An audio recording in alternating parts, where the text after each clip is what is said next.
করে যে আমলের কারণে সে তোমার আগে জান্নাতে প্রবেশ করবে। হুজুরে পাক সাল্লাল্লাহু আলাইহি ওয়াসাল্লামের কথা শুনে হযরত ফাতেমা রাদিয়াল্লাহু তাআলা আনহা বললেন, আব্বাজান, এটা কিভাবে সম্ভব? আমি জান্নাতের সকল মহিলাদের সরদারিনী, কিভাবে কোনো মহিলা আমার পূর্বে জান্নাতে প্রবেশ করবে?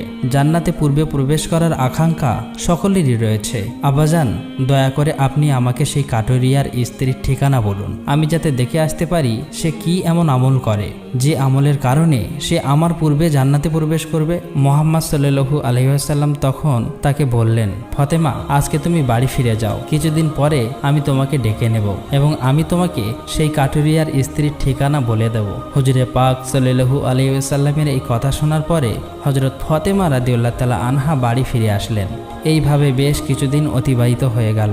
এর মধ্যে হযরত ফাতেমা রাদিয়াল্লাহু তাআলা আনহা অসুস্থ হয়ে পড়লেন। একে তো তিনি অসুস্থ, অন্যদিকে একাধারে